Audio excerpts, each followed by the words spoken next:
his hamstring. He thinks it's minor. So I don't know what that means going forward. And Loon,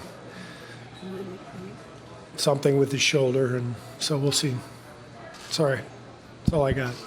Given all those things in play, what were the keys you thought of the team ultimately prevailing over this?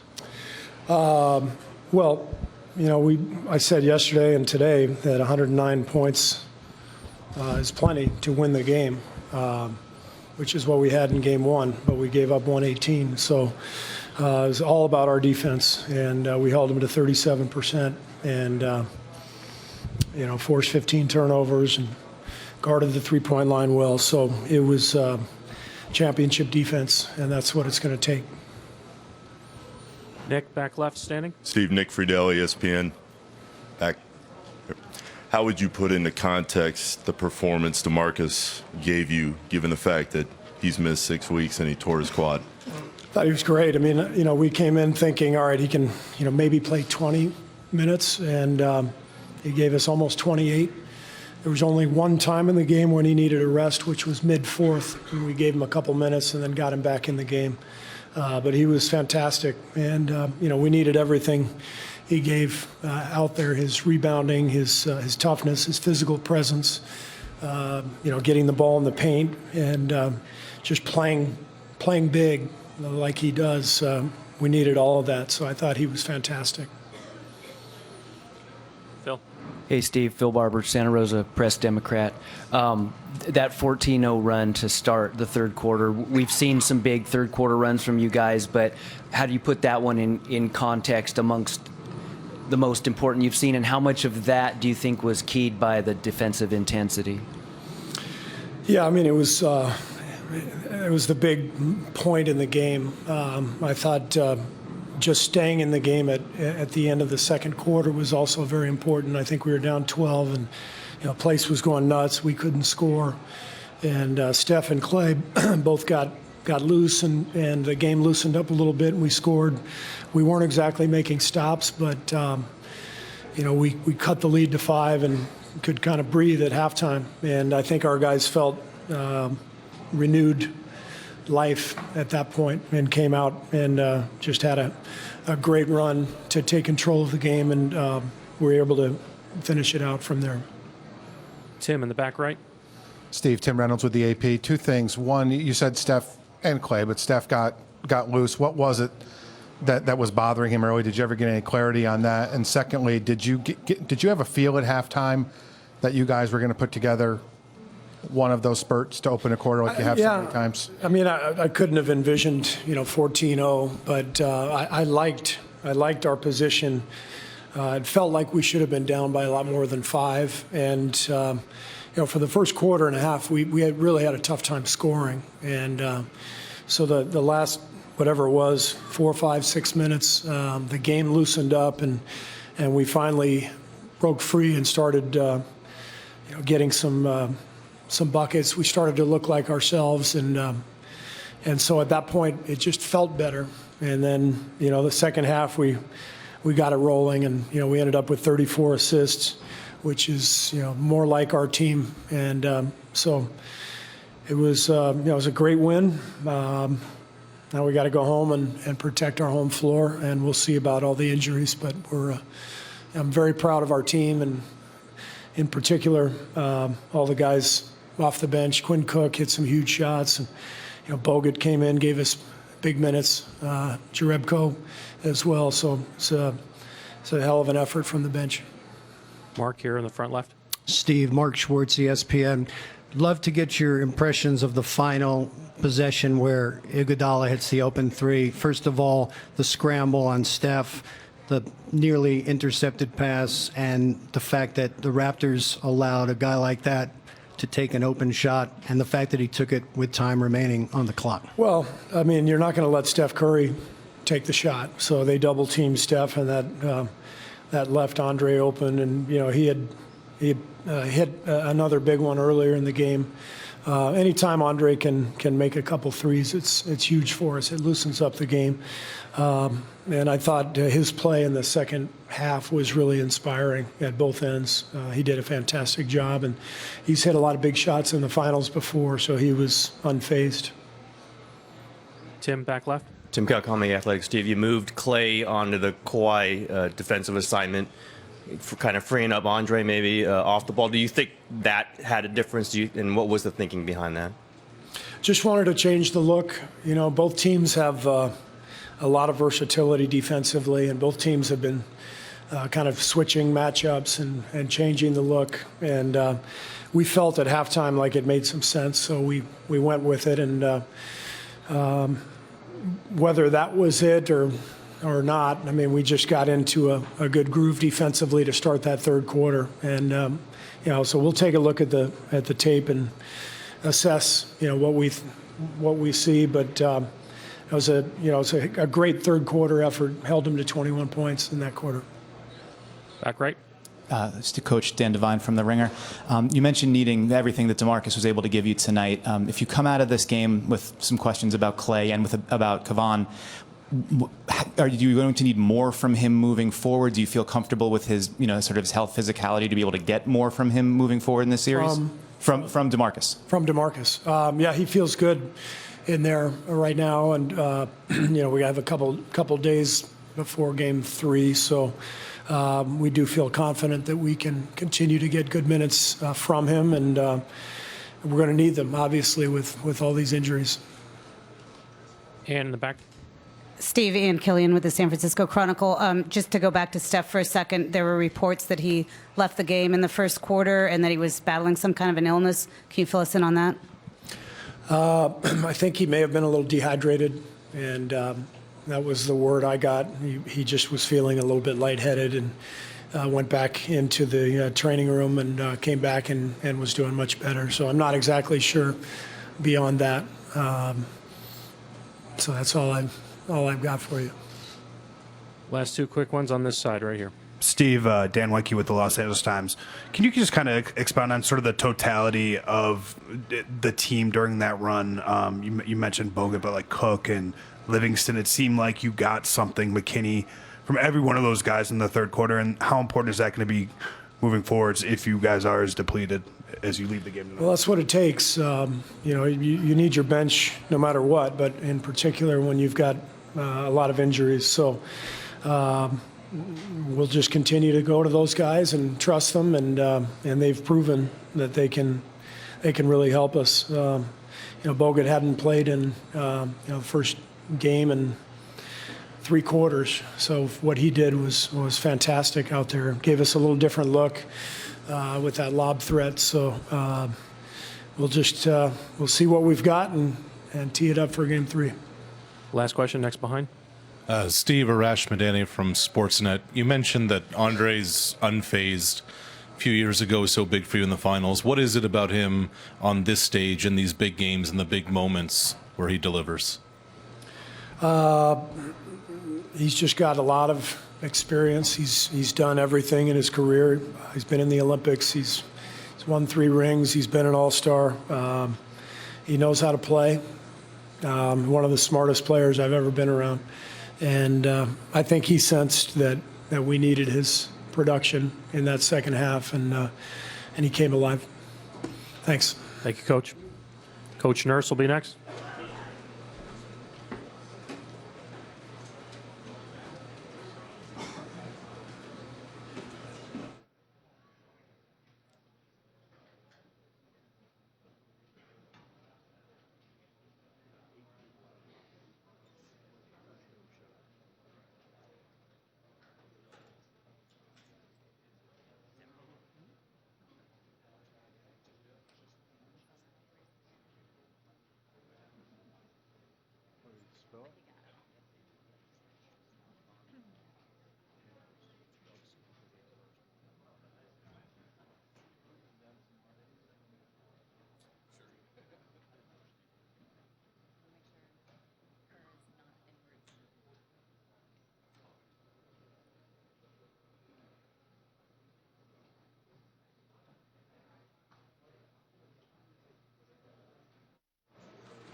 Doug here on the left.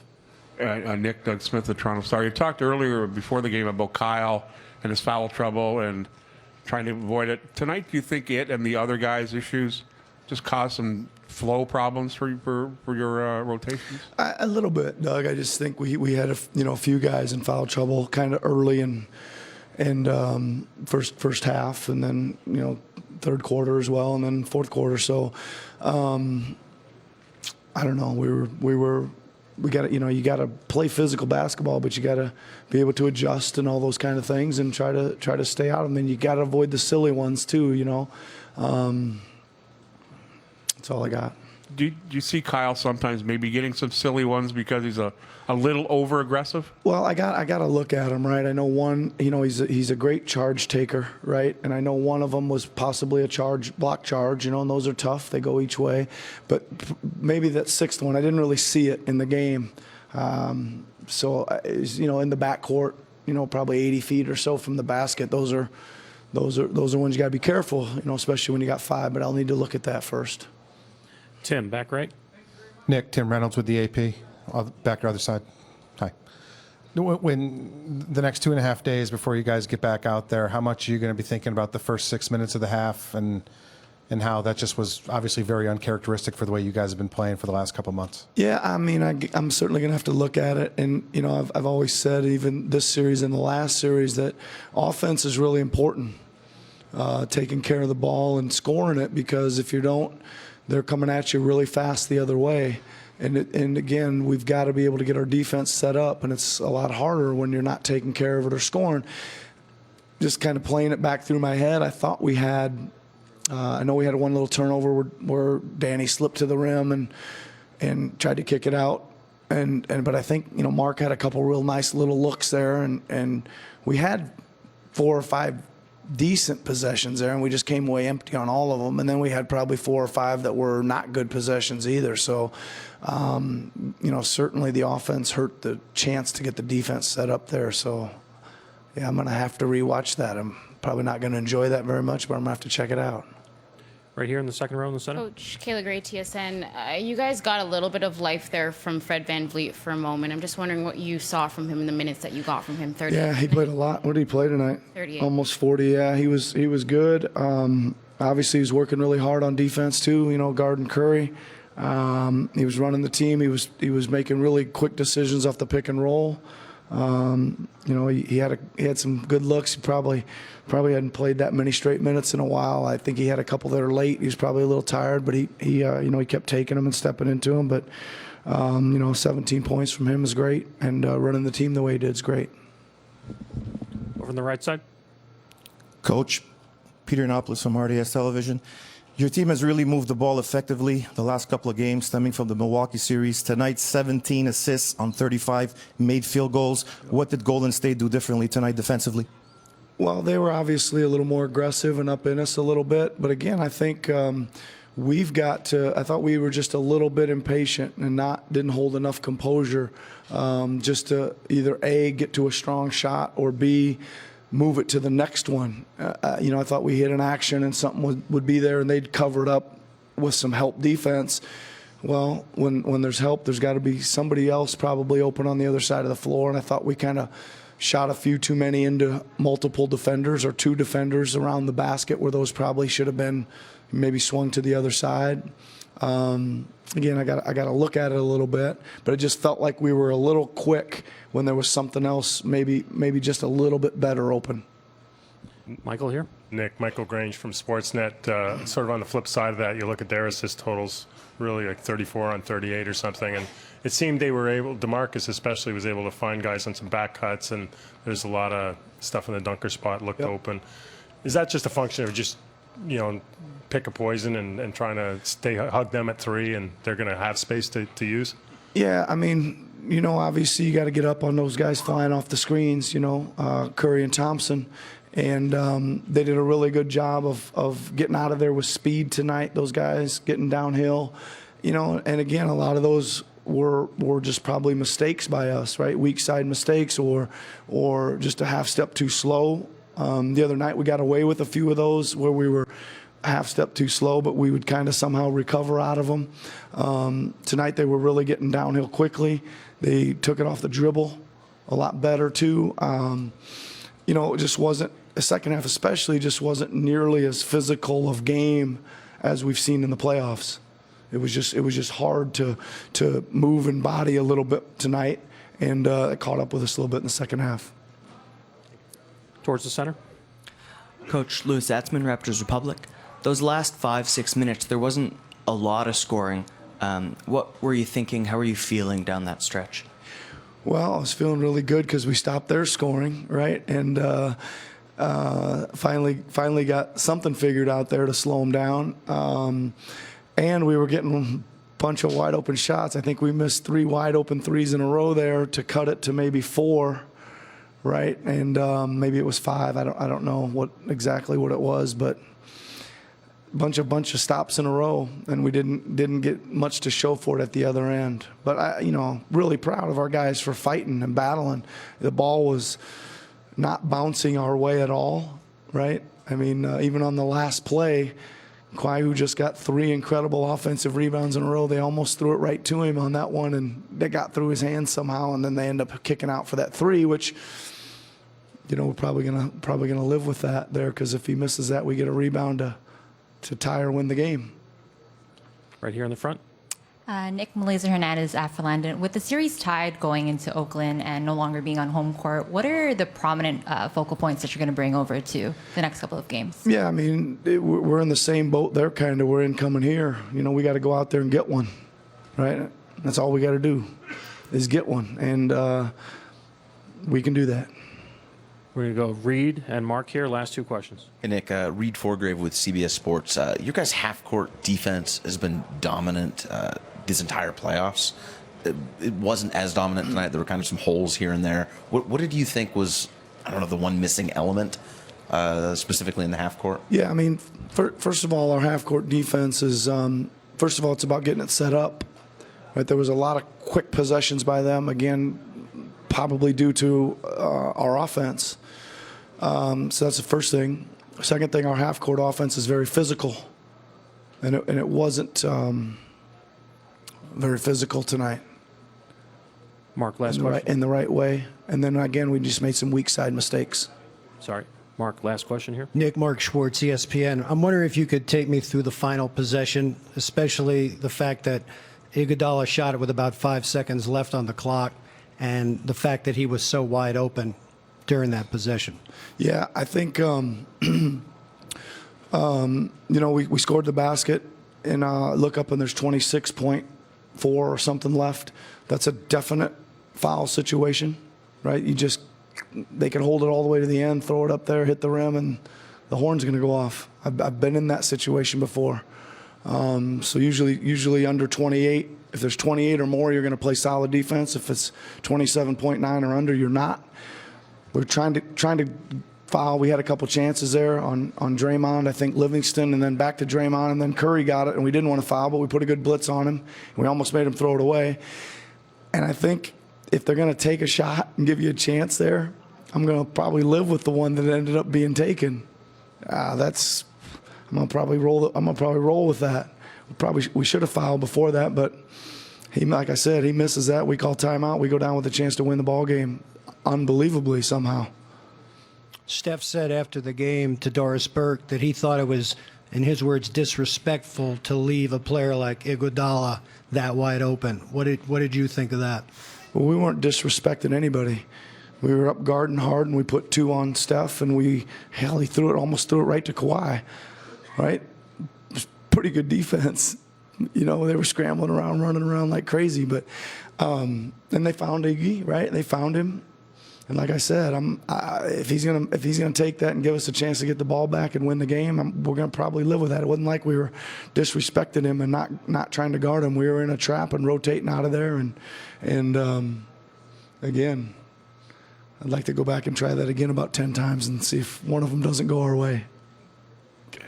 Thank you, Coach. All right, thanks a lot. Confirm Warriors for the interview room: Curry, Green, and Cousins.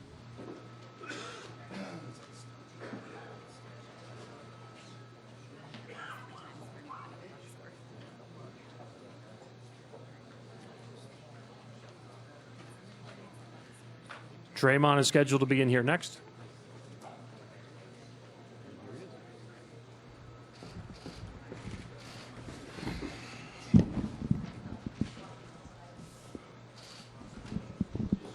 Questions for Draymond? First question here in the middle, on the right.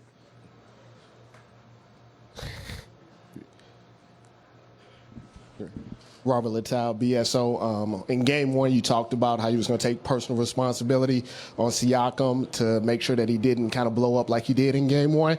Can you talk about the job that you did on him tonight and how you was able to slow him down? I mean, just try to be more aggressive. I wanted to set a tone on him and, not let him get in the rhythm early. And saying that, I didn't box and want him, and chase him around the floor like Richard Sherman does some guys. That's a complete team effort. I tried to do my job when I was on him, and everybody else stepped in and did their job as well. I think, getting back in transition was huge, but, overall, we threw several different bodies at him, so I can't just come up here and be like, yeah, I took him out the game. That's garbage. That was a complete team effort. Arash over here on the left. Arash Madani with Sportsnet. Draymond over here. Steph scored 12 points in the last 4 minutes of the half. You guys get it within 5 at the break. Then you go on that tear. What happened in that sequence of time, in that 5 minutes before and 5 minutes after the half, that allowed you guys to take over? We got stops. We took away their transition buckets, and we got transition buckets. We always say we're at our best when we're getting. That's our best offense when we're getting stops and we're pushing the ball. Obviously, Steph was great, in closing out that half for us, and I think we should have been down by a lot more than 5 points. But when you're going in, into the half down 5, we know we can cover that in 10 seconds. So our mindset was great coming out the half, and DeMarcus was big to start the half, and everybody was just moving without the ball, and we pushed the ball in transition. It was big for us. Standing in the back right. Draymond, Dan Devine from The Ringer. Picking up on that point on DeMarcus, I'm wondering, when you found out he was going to be starting tonight, what were you thinking about how that might change the way you guys were able to move on offense? And then what did you see from him as the game progressed? Did it seem like he sort of got into rhythm, got going as the game went along?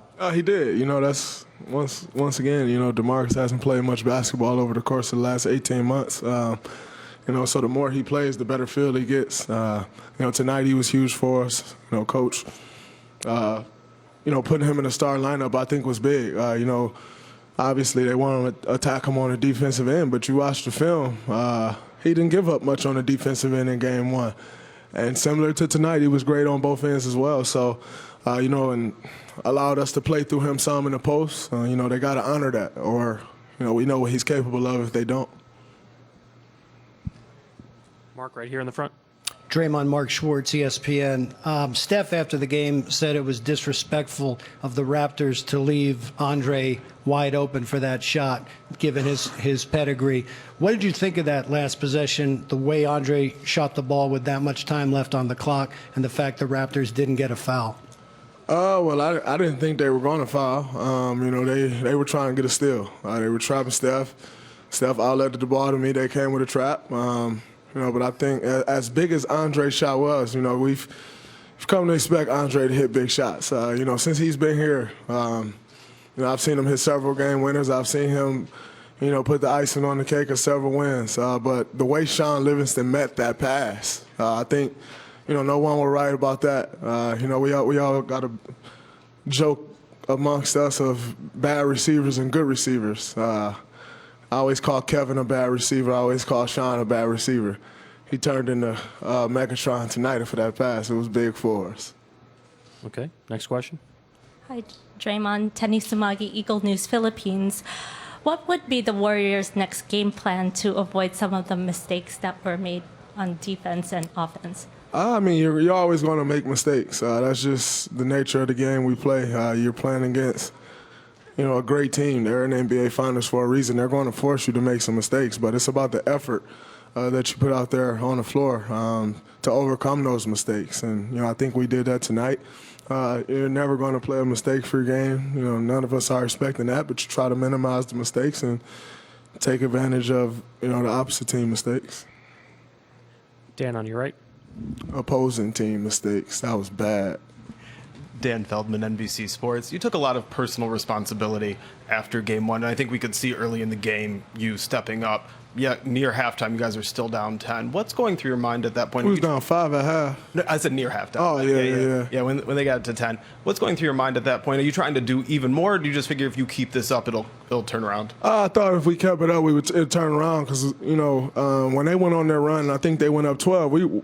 We had 3 or 4 possessions where we got great shots, and we just missed them. I have, faith in our team that if we continue to get, we always talk about just getting a shot every time. We're good enough to where if we get a shot every time, we're going to give ourselves a chance to win. So, we weren't turning the ball over. We was getting good shots, and you live with those results. Obviously we got a, good swing there to close out the half, and, the third quarter, we really dominated that quarter.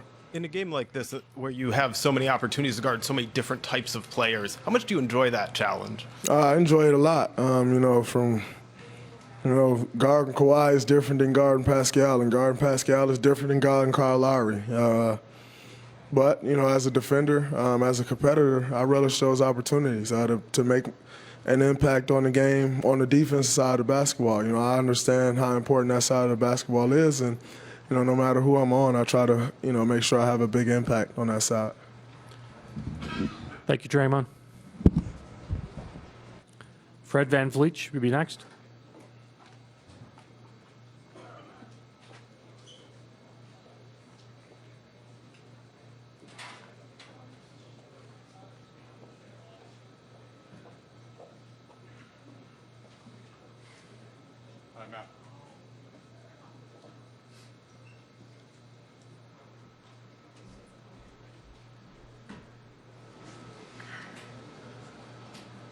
Take questions. First question here, Mark, in the second row. Fred, Mark Schwartz, ESPN. What was the defensive strategy in that final possession as far as fouling, not fouling, and what did you think when Iguodala launched that shot 5 seconds before the clock and the fact that he was so wide open? Yeah, I think obviously from my viewpoint, I was picking up Steph, trying to make it tough on him, just trying to make one of those other guys make a play.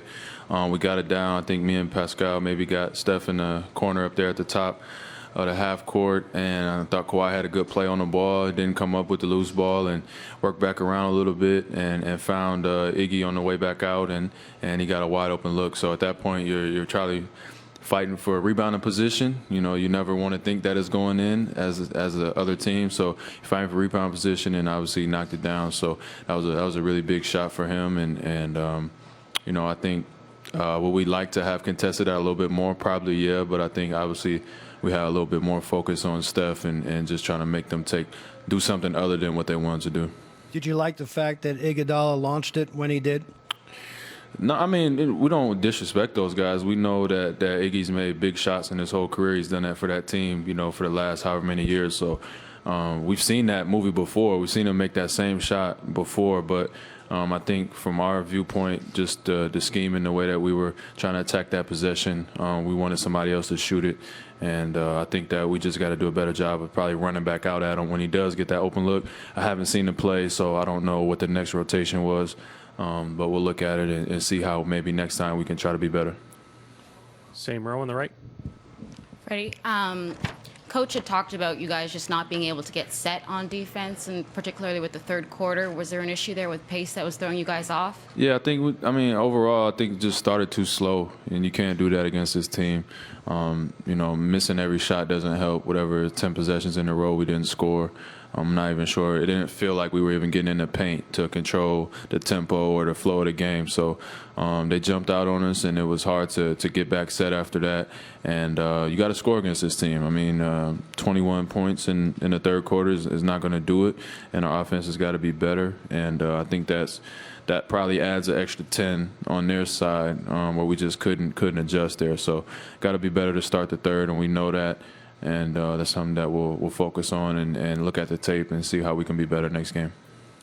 On this side here on the aisle. Mike Bond from Rolling Stone. Fred, to elaborate on that run a little bit to begin the third. Obviously, we know Golden State is capable of doing that, but when it's happening, what are the conversations that are having there, and what's kind of the level of panic, if any, that's setting in? Yeah, no panic. Just trying to get our offense going. Like I said, I wasn't on the floor to start the third, so I can't speak to what those guys were thinking at the time. But once I got out there, just trying to be aggressive and stay aggressive and get some points on the board just to try to, weather that storm and weather the run that they were putting on us. So I think that when we have good offense and we're able to get our defense set, we can live with that. But when we're turning the ball over and not getting good shots and not making any shots, and you got to guard those guys in transition every play, it gets tough, and that's what you saw. Michael Grange from Sportsnet. You're matching up with Steph a lot. How difficult is it once he gets rid of the ball to kind of keep him in your sights? And yeah, he's tough. He's tough. He's best in the business, and that's why he is who he is. He's such a smart player, and he knows how to get his shot. And his team looks for him, and they got a good rhythm, and they don't have to run plays or anything. It's just playing basketball, and so you can't relax. You can't have any lapses, and your help side's got to be good, and your trap's got to be good, and I thought that we had some good spots, but there were other parts of the game where we just weren't good enough. So got to be better in Game 3. It looked like the whistle was a little bit tight early anyway. And did you guys back off in trying to be physical, either consciously or unconsciously, in the second half? Personally, no, I didn't. But obviously I have a different role than some of the other guys. I ended up with 38 minutes, but that's probably more of an anomaly than anything. So you try not to, but it's the nature of the game, and you understand if, like, you come down and you're holding them and they call a foul, you hold them, and then it come down, and next time you don't hold them, he push you in the chest and make a three. So that's just kind of how the officiating goes, and as players, you got to do a better job of adjusting and trying to find that fine line and straddle that line. And I think that some of us did that better than others, and I thought that Kyle got a rough whistle a little bit, and it goes like that sometimes. So you just got to try to be able to adjust and not focus on that so much. Last question, next row back. Hey, Fred, Trista Crick, USA Today. Just given the fact that you guys were able to claw back and get in position to maybe even tie or win the game, how are you guys feeling emotionally given the way that you guys started the second half? Yeah, we're good. You guys didn't think this was going to be sweet. I don't know, what you guys thought this series was going to look like, but we went into it expecting a dogfight. And yes, we won Game 1. I think everybody else outside of our locker room was a lot more excited than we were. And we understand, what this team brings and what type of effort it's going to take to beat these guys. So we know what we're dealing with here. And obviously we would like to play better. And we would like to have a chance to win at the end like we did. We fought back. And we know that going towards Game 3, we got to play a lot better, and it's going to be even harder on the road. But we're capable, and we know what we bring to the table. So just got to regroup, flush it, and get back to work tomorrow. Thank you, Fred. Thank you. Curry and Cousins will be next.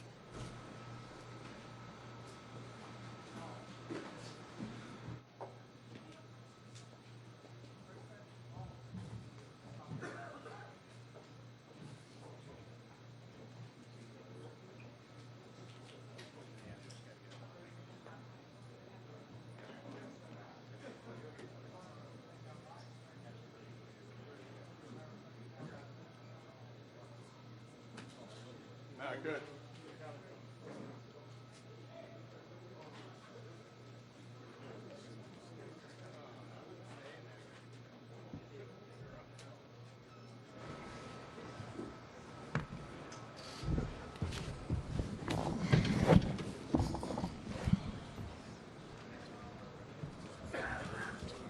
First question right here on the left. I caught it just now. DeMarcus. Right here. Mike Bond with Rolling Stone right here. To come back and have a big game, breakout game like you had tonight, just how good do you feel right now? It feels great. I've leaned on my teammates throughout this moment and throughout this whole process, and this was an incredible moment for me. But I'm not satisfied, and looking forward to Game 3. Steph, what did you make of DeMarcus tonight?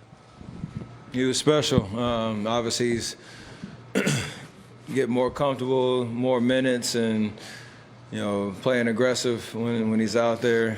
Puts a lot of pressure on their defense, and and even on our defensive end, making his presence felt, blocking shots, being in the right place at the right time, and it's a big lift for us. I know he's been waiting a long time to be on the stage, and obviously with his injuries, he's taking the challenge of inserting himself and making that transition smooth. So it's been fun to watch. More to come.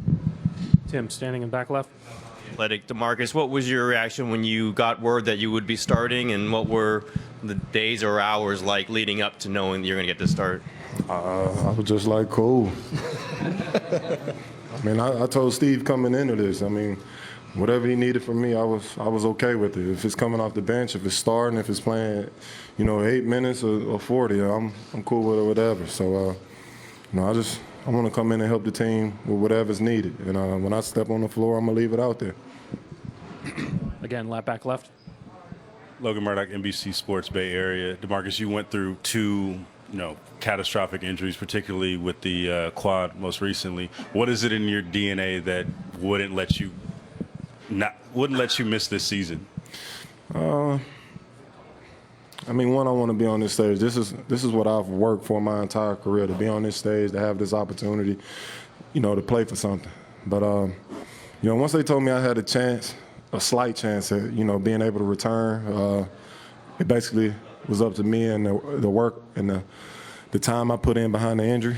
It was up to me. So, I put the work and the time in, and with God's grace, I'm able to be out here and, play the game that I love. So, with that, I've told y'all before, I don't take any of this for granted.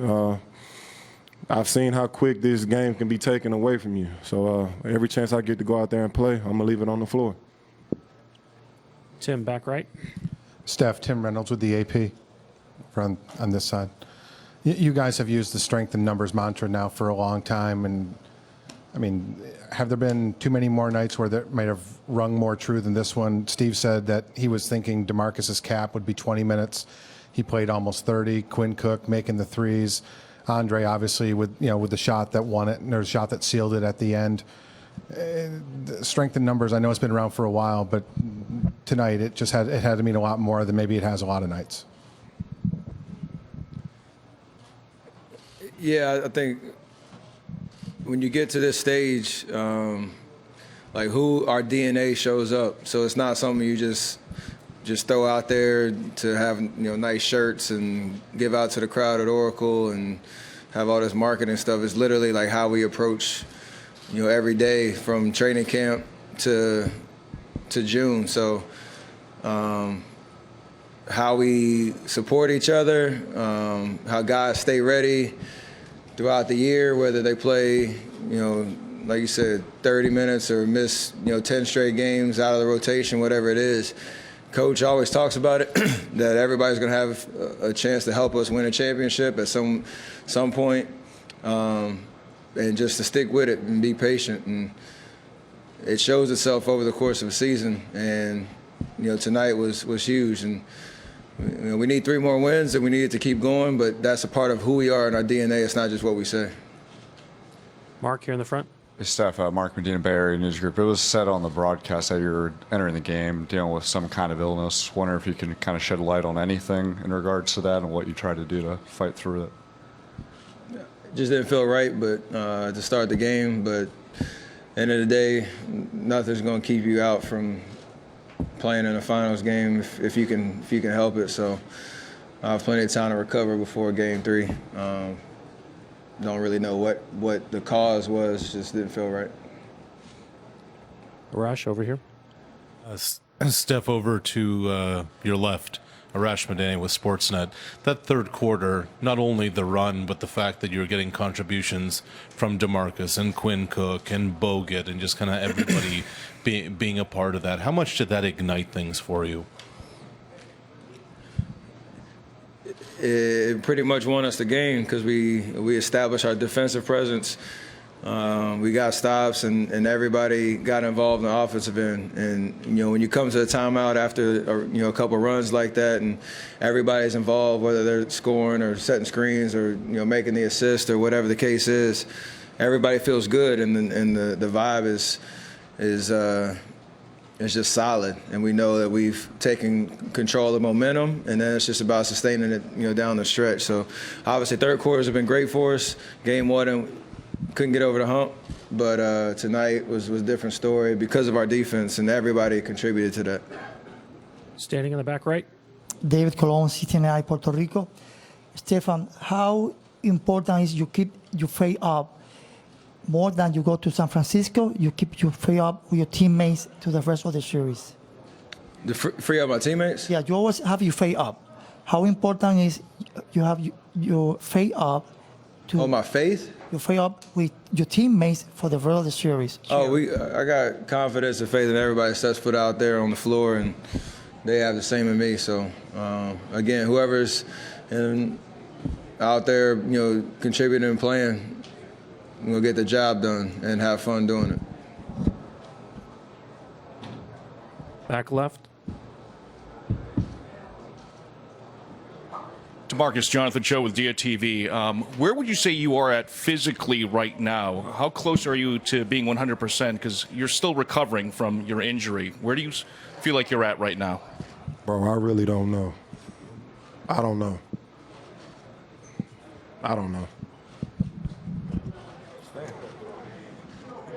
Gray sweater here on the left side. Steph, Kemal Bozkurt, HaberName.com, Turkey. I hope you'll be this time final MVP, but if you will not be, are you going to be upset or you'll be still happy?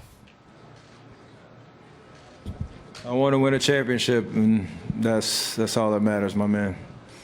Appreciate it, though. Thank you, guys. Kawhi Leonard will be up next. Thank you.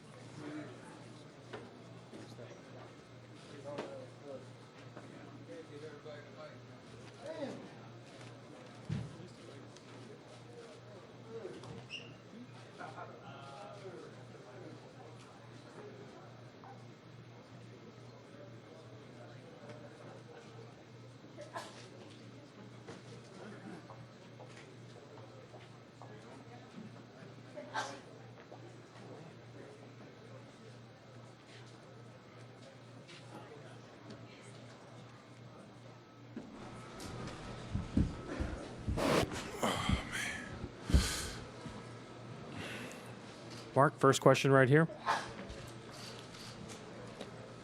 Kawhi, Mark Schwartz, ESPN. Can you take me through the final possession where Iguodala hit the three? There was about 5 seconds left on the clock when he took it, 8 seconds left in the game, and he wound up being wide open, and the plays that took place before it where you guys almost stole it. Pretty much summed it up right there. We ended up trapping Curry. I was playing two. He ended up passing to Livingston. Almost got a steal. And then, I really didn't see where Iggy came from. He came up.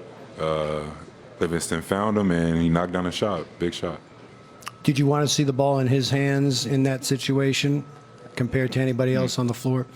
No, we wanted to see it in our hands. We wanted to get a steal. Robert on the right side. Robert Littal, BSO, right here at Kawhi. What is the key, in winning on the road in such an important playoff series in the finals? You've done it obviously before. What do you consider the key when you go on the road, especially now that you guys are 1-1?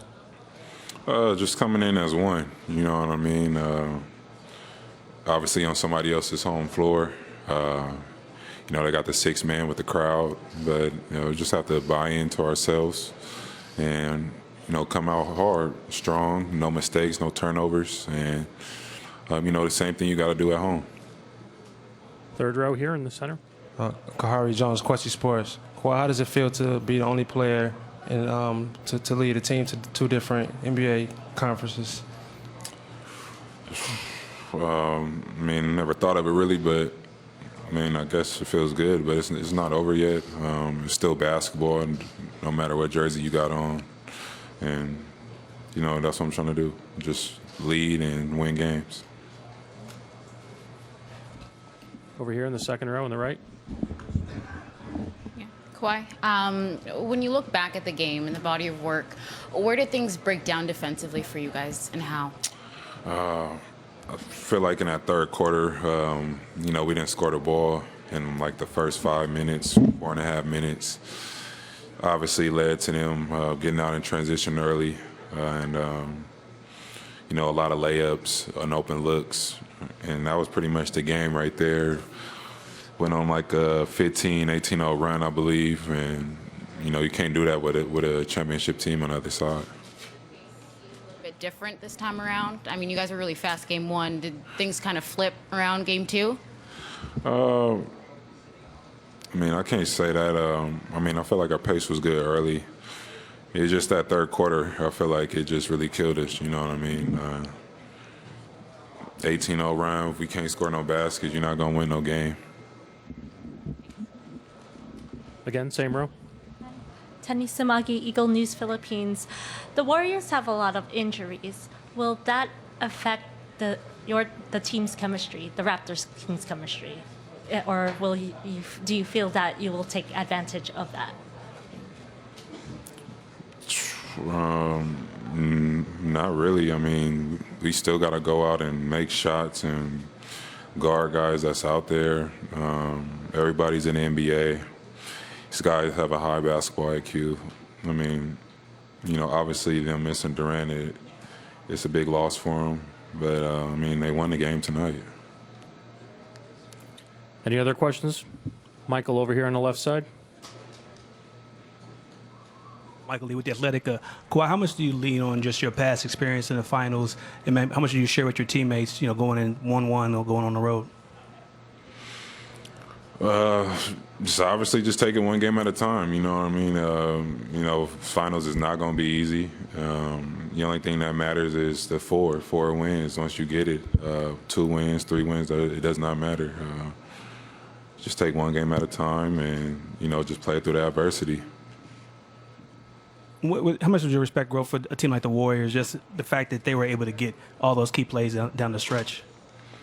It's a big respect for them. They've been here the last 4 years, won the last 2. And, you got to just take the challenge. Great basketball team. You got to go out there and accept the challenge and, want to fight and win. Thank you, Kawhi. Yeah. This concludes the session here for tonight. Travel safe, everyone.